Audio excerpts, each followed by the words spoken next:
Saudara-saudari yang terkasih dalam Tuhan, Shalom. Shalom. Benar bahwa merusak, merombak atau meruntuhkan itu lebih gampang daripada membangun. Sebuah gedung bertingkat bisa membutuhkan beberapa bulan, bahkan beberapa tahun untuk menyelesaikannya. Misalnya gedung sekolah SD yang baru, kalau tidak salah 8 bulan selesai.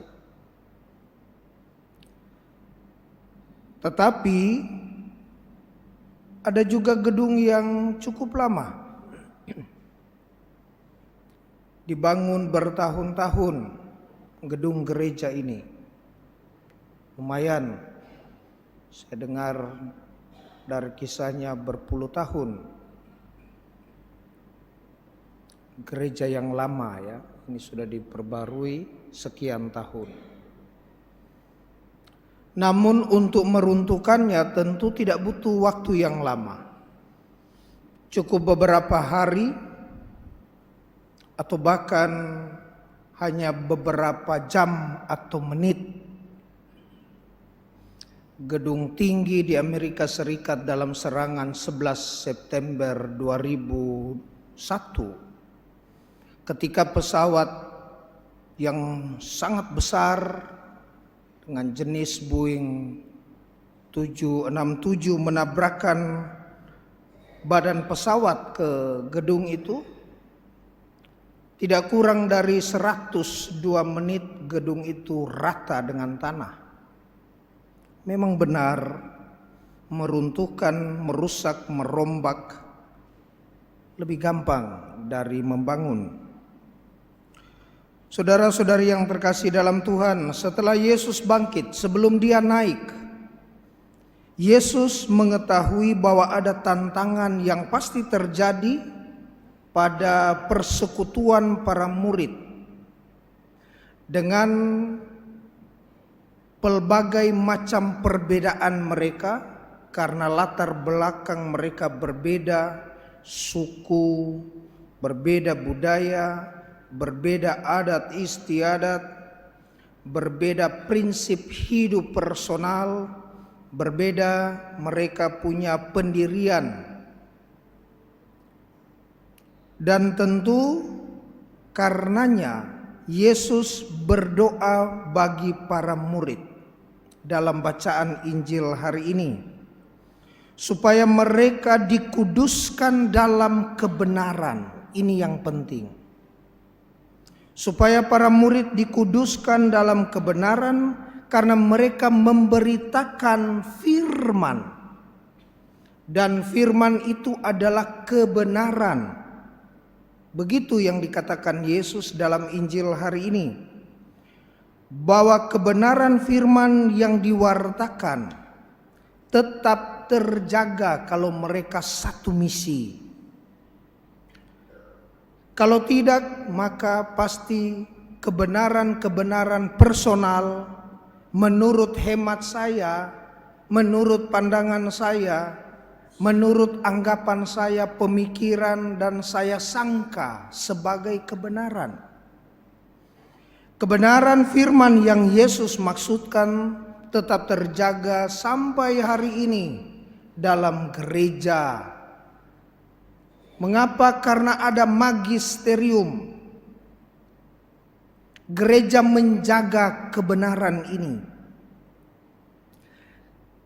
Kalau tidak sejak para murid perdana, maka pasti perpecahan demi perpecahan akan muncul. Dan memang benar, para murid terserak menyebar ke seluruh penjuru dunia, bukan karena mereka tidak satu misi, tetapi membawa kebenaran firman ini agar dikenali setelah mereka mewartakan dan dihayati, setelah mereka menerima. Saudara-saudari yang terkasih dalam Tuhan, penting sebuah persatuan dalam misi yang sama. Jika tidak, maka benih perpecahan akan mulai merasuk, selanjutnya merusak. Merusak apa yang sudah dibangun bertahun-tahun. Bahwa membangun itu justru lebih sulit daripada merusak, meruntuhkan, atau merombak. Perbedaan pasti ada karena itu fakta terberi yang tidak mungkin kita pilih.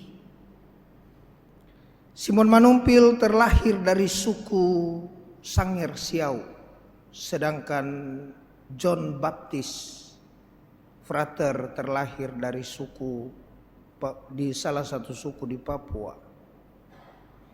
Saya tidak bisa dan tidak pernah meminta supaya hidung saya mancung dan kulit saya kuning langsat, atau rahang saya rahang Batak, atau mata saya sipit Tionghoa. Tidak pernah. Tetapi apa yang sudah menjadi fakta terberi termasuk dialami kita saat ini, yang sejak zaman para rasul ini diikat oleh roh pemersatu karena misi yang sama. Roh persatuan akan selalu mengikat misi yang sama meski latar belakang tidak sama.